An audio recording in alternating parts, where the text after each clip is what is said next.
Hi, my name is Jeff, and I'll be doing the CADLink demonstration for Sage X3 today. With CADLink, you'll be able to automate the bill of materials data transfer between CAD systems like SOLIDWORKS to Sage X3. In order to begin using CADLink, all you need to do is to have your CAD model open, like I do. Once the bill of materials information is loaded into this model, things like part numbers, descriptions, revisions, then you'll be able to bring this data into Sage.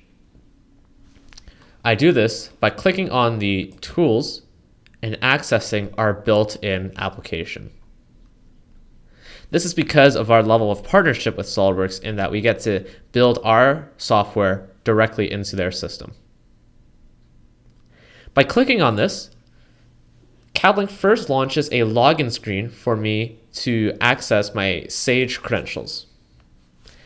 Once I log in, I will be making changes under that credential. What it's doing right now is that it's running a comparison of the bill of materials found on the SOLIDWORKS model against any BOM records inside of Sage, whether it's existing or not existing. So it's taking part numbers, descriptions, revisions, quantities, and comparing it, and it will show you what will be the same, what is different, and what CADLink is going to change on this grid. The different colors of highlighting represent different things that are going to happen to each one of these items. So first we have the white line items. These are items that CADLink found in both my SOLIDWORKS assembly and inside of my Sage item master. So maybe someone has created this part already in Sage a long time back and we use it quite frequently. For whatever reason, it already exists there and CADLink found it in both SOLIDWORKS and Sage. Now these green line items, these are items that CADLink found on the SOLIDWORKS bill of materials, but not in the Sage item master.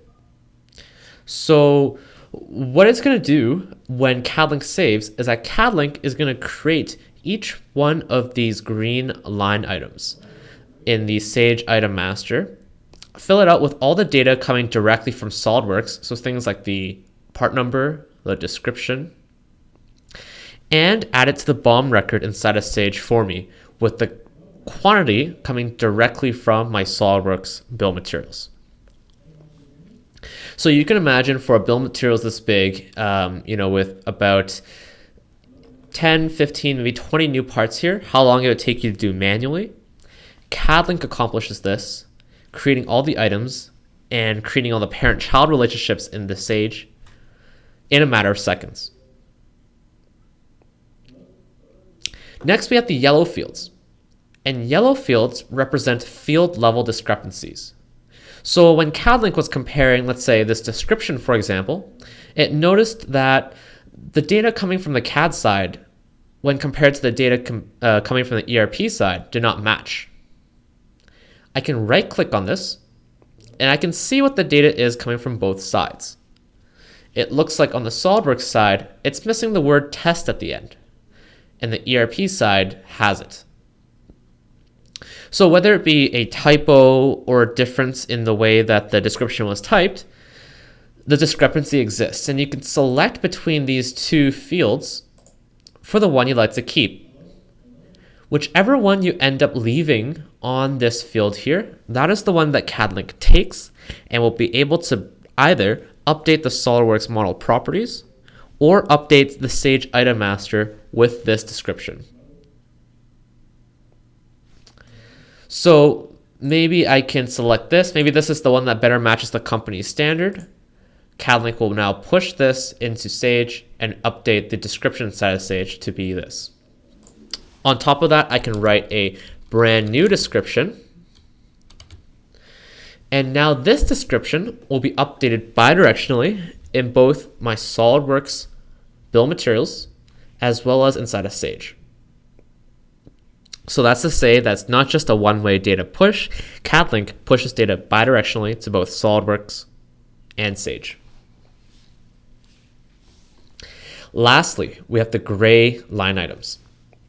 These are items that CADLink found on the Sage BOM record, but not in the SOLIDWORKS bill of materials. Commonly, these would be items that people might remove from the SOLIDWORKS bill of materials because either they've been discontinued in use or they were replaced. For whatever reason, the designer took it off the bill of materials on the SOLIDWORKS side. So in order to reflect that change, CADLink will also go into Sage and remove that line item from the Sage BOM record as well, so that the two bill of materials will be in sync. Next, I'll be talking about some of the different columns you see here on this grid. On the very far left, we have an indices for the multi-level BOM structure. And like I mentioned, CADLink will not only create new parts for you, but will also create all these parent-child relationships inside of Sage as well. We have a save column letting you have more control over what CADLink will save when we are committing that process. So if there's certain parts that aren't ready to be brought into Sage yet, I can either deselect them like this, or if there's a certain assembly that has a longer lead time, for example, I can deselect the entire bill of materials and only select that assembly, and CADLink will just push that in, so the data will be available for people downstream in the process.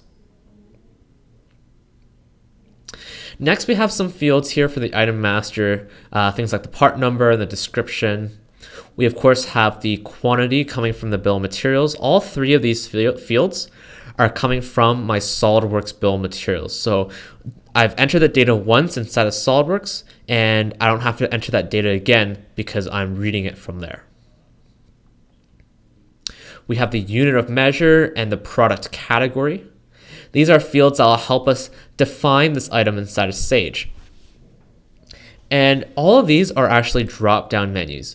And where this data is coming from is that it's coming directly from Sage.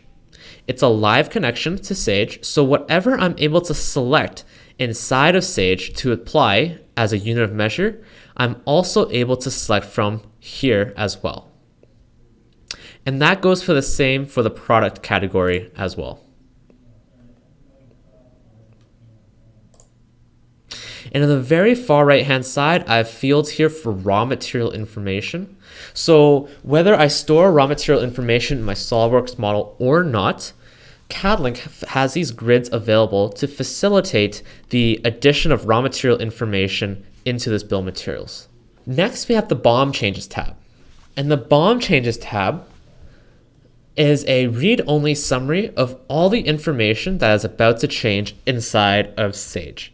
So your designers can come in here for an easy validation step to be able to see all this information, kind of just like in a different form of what we saw in the BOM grid. So we'll see exactly what each part, how the quantity is being changed, and it'll be more information for your engineers to be able to make smart decisions on what will be changing inside of Sage. With the CAD properties tab.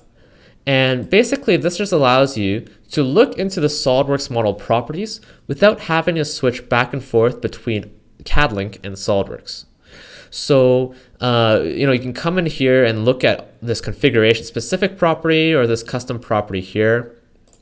And if you are looking at getting an integration to Sage that isn't SOLIDWORKS, this screen, of course, will still apply to whether you're using Inventor or other CAD systems as well. And lastly, we have the CADLink messages tab. And the reason for these messages is to make sure that the data you're bringing into Sage is correct. So in this example here, what we're seeing is that it's telling me that a description on the bill of materials is currently empty. And in Sage, we cannot have a bill of materials, or rather an item, that has an empty description. So until this message is resolved, I actually cannot hit the save button here. So going back to the BOM grid, I can figure out where this empty description is. So this description here is empty, and I need to fill it with information before I'm able to commit to the save process. If there were multiple ones of these, I can double click on this and it'll actually jump to the line item. So now that I'm here, I can fill this with some information. And after this is complete and there's no more CADLink messages, then the save button is enabled, and then I'll be able to press it and bring this information, this bill of materials, into Sage. Once again, this is a validation step to make sure that the information is complete or abides by Sage rules. There are other examples of this. For example, if we had a quantity of 0 on the bill of materials, and all this is to protect the user and to protect the integrity of the data inside of Sage. Thanks, everyone.